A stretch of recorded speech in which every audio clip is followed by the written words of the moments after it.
Okay, so I'm Joe Haslam. I'm a professor at the IE Business School, and I am going to be your MC for the afternoon. So if you're going to stay here for the afternoon, you'll be well and truly tired of my voice. The other good news is that my job really is just to introduce the next panel and just to keep talking so you don't leave the room. Apparently, if the stage is empty, then people think everything is stopped and they leave the room. And the other thing is that you're all sitting down because it's like an aircraft. Can't take off while there's people standing up. So that's really it. So the first panel we have is the first afternoon panel, sorry. If you guys want to come up on stage, please, and we'll just do the microphone test. I'll ask you in 2 seconds for applause, so you don't have to applaud yet. If you start applauding too quickly, you run out of, no, not yet! Oh, God. You're only half listening. How many of you are looking at your phones and you hear the word applause and you jump up and go applause? No, I'll ask you when to do the applause. Okay, we start with the microphone check, right? Say, testing, 1, 2. Testing. No, okay, nothing? Nothing? Yes, okay, right microphone check. Yeah. Hola, hola. Brilliant. Microphone check. Pepsi Cola. Okay, I hope you were paid for that. Okay. Okay. Mine works Okay, too good. They've worked out that you speak low, so they've given you some oomph. They've put it up to 11. Okay, try again. 11. Hello, seriously? Yeah. Okay, serious. No, we don't want serious. Okay, Serious. so If you start going serious, they'll all leave. Okay. So, and anyway, microphone check. Test. Can you hear me? Hello. 1, 2. 1, 2, 3. It's really strange. Like I actually don't know. Like I don't know what that tells me. Maybe one of these kind of like, calming voices that like when you ring 911 kind of thing. Like, try it one more time. Test. No, I don't think so. Doesn't No. work. Nothing. Okay, we'll try here and then go back. Okay, Antonio, what have you got Okay. for us? See that? Now that's what we're Check. looking for. Okay, 1, 2, brilliant. 3, check. 1, 2, Okay, 3, final, check. because you can't go ahead and have a microphone. Okay, test. 1, 2. Nothing. Doesn't Okay, there's still... They just changed doesn't the battery, work. though. Okay. They've just changed the battery. Have we anything? Working? It's Okay, working? if it's not working, I don't think it's Are you working. sure it's working? I have no idea. No, it's not. No. It's not working. No. Not working. Okay. I'm going to check it out. Wow, proactivity, So not a man who waits for anything. Like, let me go and sort this out, If you ever have a flat tire, he's your guy. Okay. Anyway, maybe he'll appear, maybe he won't. Okay, anyway, we'll go with what we have. So, when I ask for it, not before. So, I want to introduce the panel. Fastest growing industries, what's next? Oh, this is about Proptech. Fantastic. Okay, never knew that. Okay, so fastest growing industry, what's next for Propcast? Big round of applause, please, for Sergio and his panel. Yay!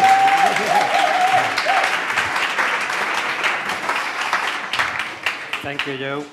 Well, good afternoon, everyone, and thank you very much for joining us in this panel about fastest growing industries, what's next for Proptech. Well, I'm delighted to be here with such a distinguished guest. First of all, I want to congratulate the organization for bringing them together, and then thank them also for inviting me to share this very interesting panel, I think. My name is Sergio Vela. I'm the Director of Finance and Investor Relations at ICES Invest in Spain. For those of you who are not acquainted with this institution, this is a public corporate entity belonging to the Ministry of Industry, we are in charge of supporting Spanish companies in their internationalization process and attracting FDI. And that's precisely what we do in Invest in Spain, attracting FDI. How we do that? Well, we provide the international investors with personalized advisory services on all those issues that are key for their decision-making. For example, labor, taxes, incentives. We also work very closely with all the departments of the administration and with local and regional governments. But we also have another client, which is the Spanish company. We want also to help the Spanish companies when they are looking for an international partner to help them grow their business. That is to say, we give them connectivity with international investors. In fact, we are going to be next month in New York in meeting Proptech. We want to go there with a delegation of startups, of Spanish startups. You will have information on your chairs, And if you don't, please you can ask us or go to the ETHEX booth, which is just outside. Well, that's enough for me for talking. I would like then also to introduce themselves a little bit so you can know what a distinguished guest we had here today with us. So please, could you start, Anna? Sure. So my name is Anna, and I'm co-founder and CEO of Tiko. Tiko is basically the easiest and fastest way to sell your house. We make it possible for the homeowner to sell his or her house in just 1 week. And that's why we call ourselves instant buyers. So how do we do this? First of all, we directly buy houses. So we remove the main obstacle in the selling of the house, which is actually finding a buyer for the house. And secondly, we use a lot of technology to make the process much more efficient. Very brief, how do we work? How does the process work? First of all, the home owner fills a brief form in which they tell us basic information about the house, such as the address, whether there are common areas, whether it has elevator, etc. With that information, we use our valuation model to make an offer in just 24 hours. If the offer is accepted, we inspect the house. If everything is correct, we basically buy in just 1 week. Then we do a light renovation and resell in 90 days. So basically, our model is based up on speed, and we take a small margin of a high volume of transactions. We're currently based out of Spain, and hopefully we'll be entering other markets soon. Thank you very much, Anna. Guillermo, can you tell us about you? Yeah, pleasure, everybody. So Guillermo Libre, 3 kids, love biking, actually. More than 10 years ago, I discovered the amazing digital world, coming from wearing ties and stuff like that. And actually, on top of that, 3 years ago, we started with a project that it's called Housel. So basically, getting digital into this real estate sector, it's awesome. So for the last 50 years, everybody's been working in this country, at least in selling properties through success fee basis. So all brokers do that in Spain, 5%, 7%, whatever. So we thought, look, you cannot be even, calling a taxi and open an app, and you see the taxi or the cab coming. Everything gets super digitalized, and when you think of selling your house, you don't even have any transparency around that process. So we thought, why don't we create a tech platform? Especially if you can do that peer-to-peer would be much interesting. So this is what we've got. So Housel is a tech peer-to-peer platform that basically helps sellers to get the whole process super transparent, simple, and cost-effective. That means that we charge $1,000, 1,000 euros, regardless if the house is like 1 million worth or 100,000. And basically that accesses the platform in order to help you on assessing on the asking price, helping you on the viewings, and publishing automatically in more than 40+ portals, and getting all the real-time data on your app. So you get home, 11 p.m., tired, open the app. Look, I've got 2 visits in my property. You see the feedback. You can chat with the buyers. And we think that really in the coming years, this is going to be changing as many other industries. So that's why we're here. Learning from a sector that it's getting super, super hot. Thank you, Guillermo. Dustin, can you tell us a bit about the home like? So when the microphone is working, is the microphone working? Yeah. Perfect, yeah. Amazing. Then I'm happy to tell you a little bit about our company. So I'm founder and CEO of HomeLike. HomeLike is an online marketplace for furnished apartments in the long-term housing segment. So we do rent out furnished apartments on a monthly basis to corporate clients. We have around 45,000 units in 400 cities and 10 countries. Headquarters is in the beautiful city of Cologne, Germany, but we also have an office in Barcelona as well as London. And we just launched on Tuesday France, and the last week Belgium. So what we basically provide on the corporate side is travel organizers who are looking for accommodation for their employees. We provide them a tech platform where they can actually do the entire transaction within their corporate portal. So therefore, we're kind of like deeply integrated into the B2B world. On the supply side, we do work with real estate companies, larger portfolio managers who have up to a couple of thousand properties across different cities and countries, and we actually help them in order to find high-quality tenants. That's us. Okay. Well, thank you. Well, last but not least, Antonio, of course, can you tell us what we know? Everything was ready because they're coming from B2C, then they help to the companies, and we are the companies. So I'm the innovation officer of Merlin Properties. Merlin Properties It's the largest REIT company in Spain. We are listed in the IBEX 35. We are the 8th largest REIT company in Europe. First, we are very thankful because it's probably not normal to have big real estate companies here, but in our case, we consider ourselves as we are like a startup. We started just 5 years ago. Even we are the largest in Spain, but we love to work like a startup in many of the managed ideas that we have. And in the Proptech area, we are working with all type of Proptech companies. We set a Proptech challenge event a year ago, and we're going to set it next year. We're going to have a Proptech community, Proptech accelerator. So, I mean, for us to be here is like fantastic, and I hope at the end of the session, you will be able to talk to us, and we can help you in anything related to that. So. Thank you, Antonio. Well, let's go now. Well, I think we all had checked here in South Summit how the entrepreneurship ecosystem of Spain is booming.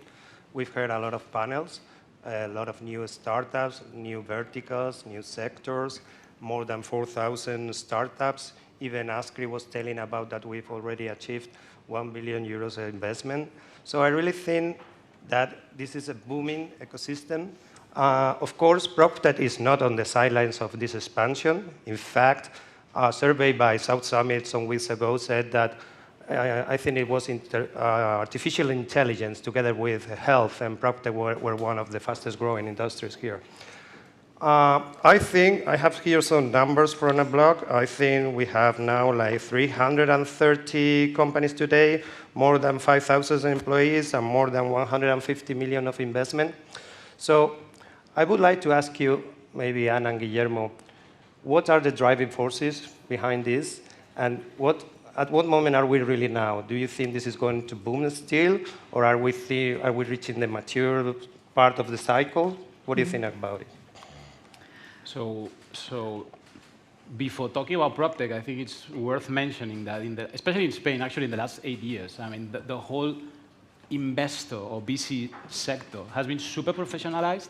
So basically, I mean, companies such as Hauser or the ones that we hear, I mean, I think that we exist because some of crazy investors do believe that we can really improve certain niches in this country. And I think one of the key metrics here is to check that in the last 8 years, I mean, a lot of money have been through, and because these VCs, in Spain at least, have been growing a lot and learning a lot on how to do things, and I think this is driver number one, I guess. Without that money, without that know-how from those guys, I mean, we wouldn't exist, actually. Mm-hmm.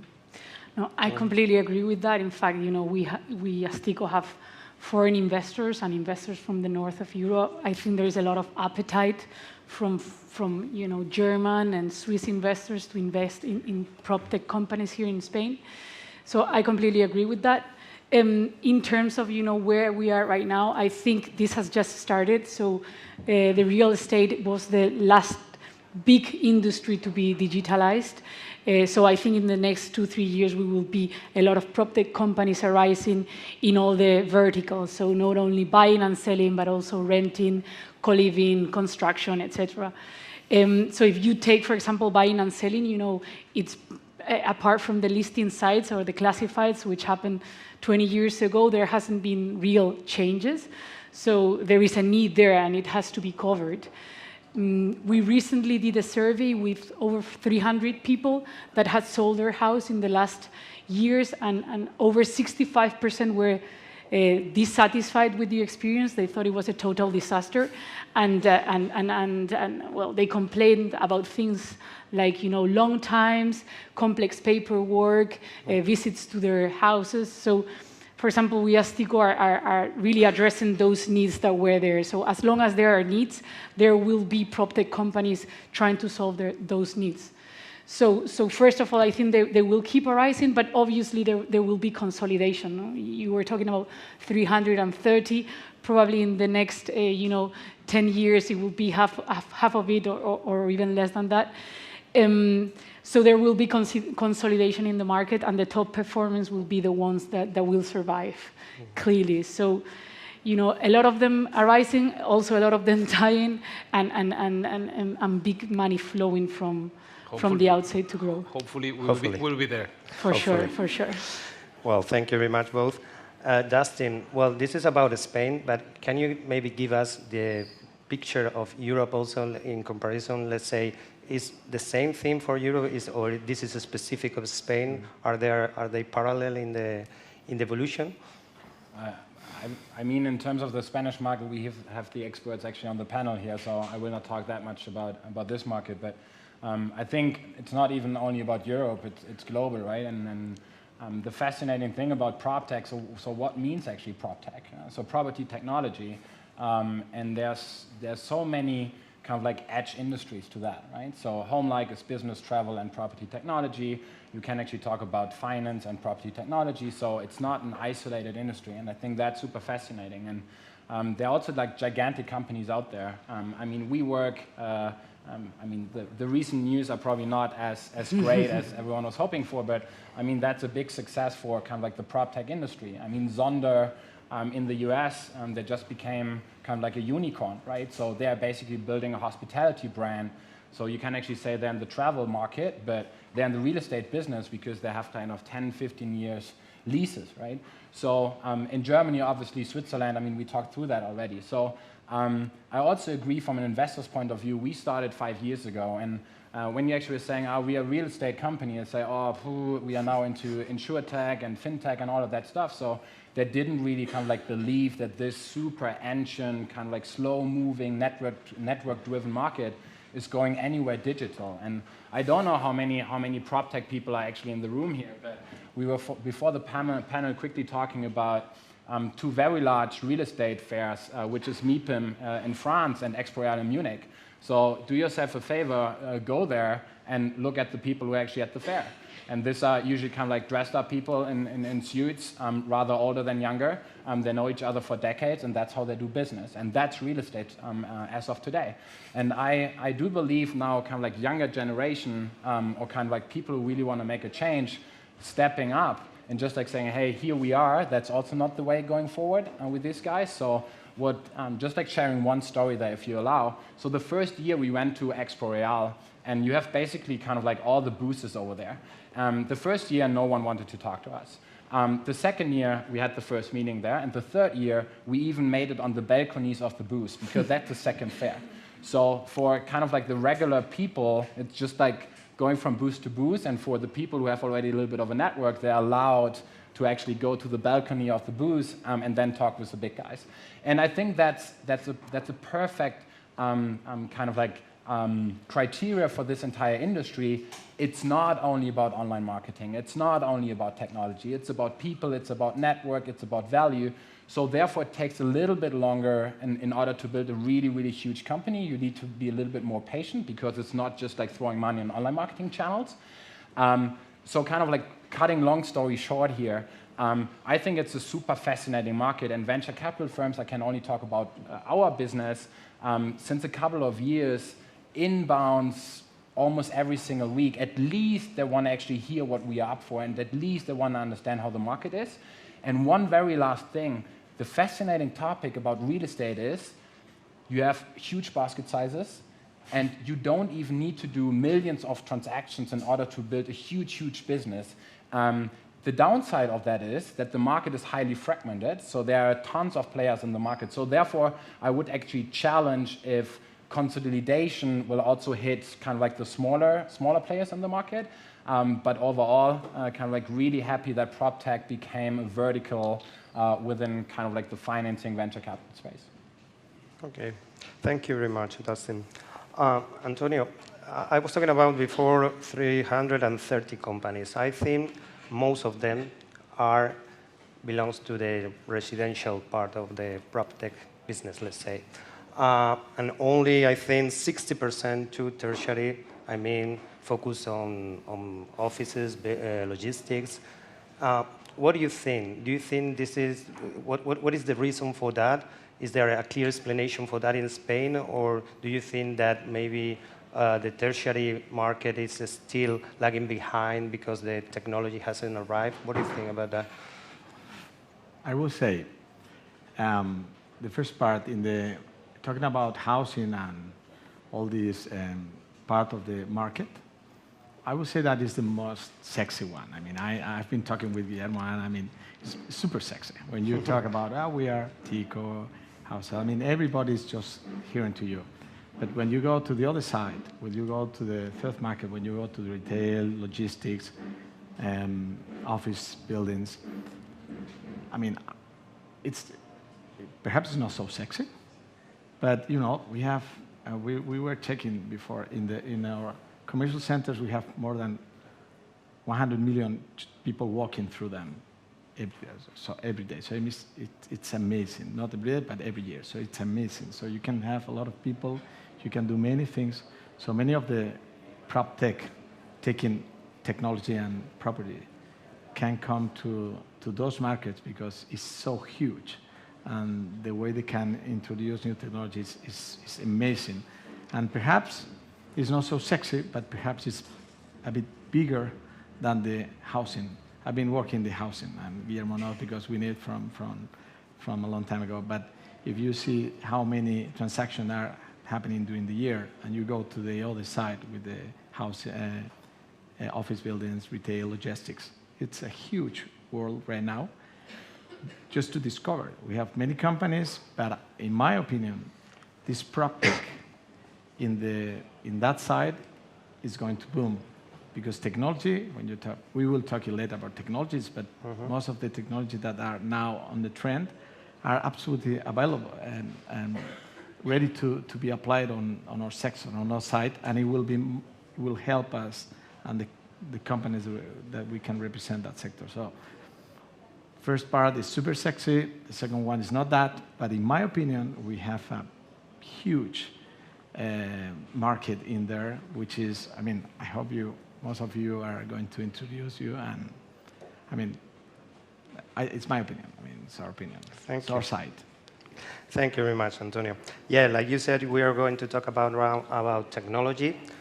What's next for Proptech is part of the title of this panel. So I would like to be a little bit provocative, if you allow me to, on introducing the discussion. I recently found on a specialized blog a quote that says, "There is a lot of buzz about this. I see significant overpromises, and I think many of today's Proptech initiatives will disappear, while many new ideas will be launched. Adding services to pure technology is, in my view, a critical way to create differentiated value and to convince customers to pay. I do believe strongly in big data applications to support taking better purchase or sales decisions. They add clear value and generate insights that one simply cannot attain."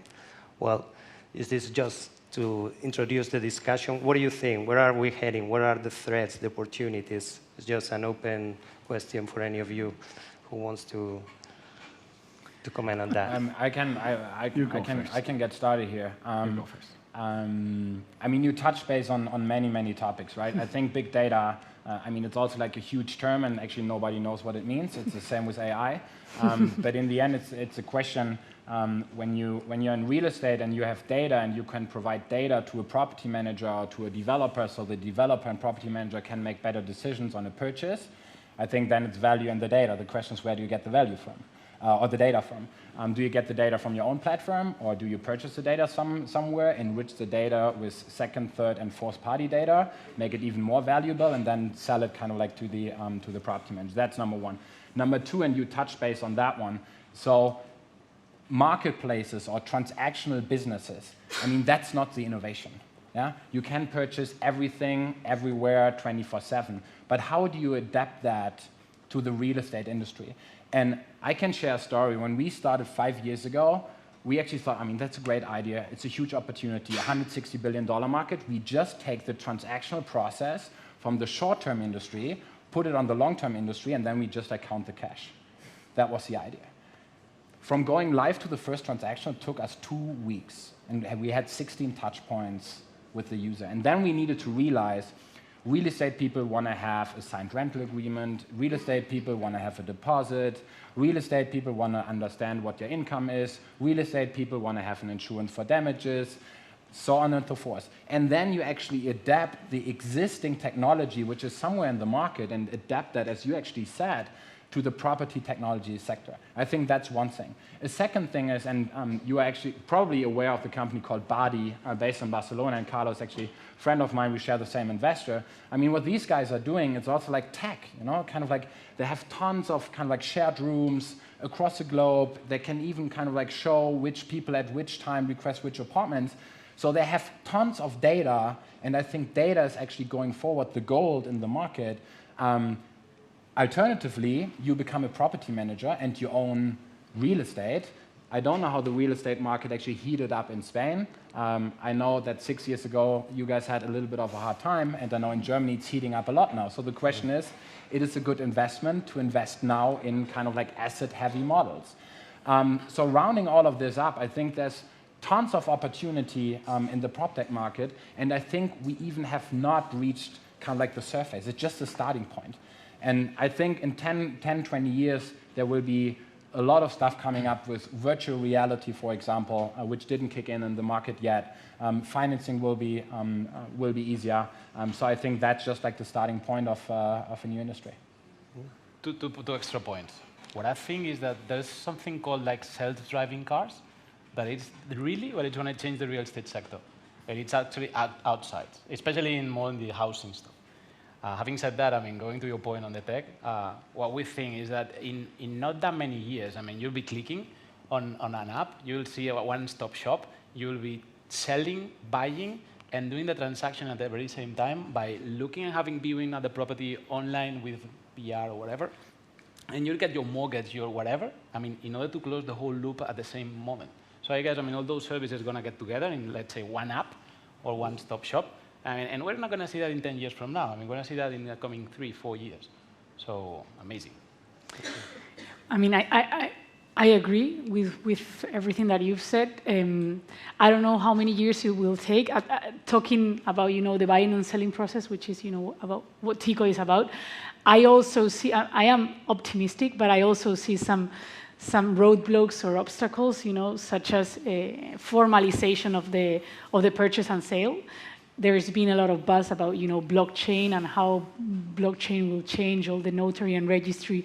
And I think eventually it probably will come. But I think as Dustin was saying before, you know, this is a slow-moving industry. It's not about, you know, putting money into e-commerce and making it grow. So I do think, you know, it will evolve to that, you know, a one-stop shop, completely digital transaction. But there are a lot of, you know, governmental and official things that also need to be tackled first. And maybe when you, just like one thing to add, and maybe for the auditorium here, can everyone actually raise their hand if you own a car? Who's owning a car here?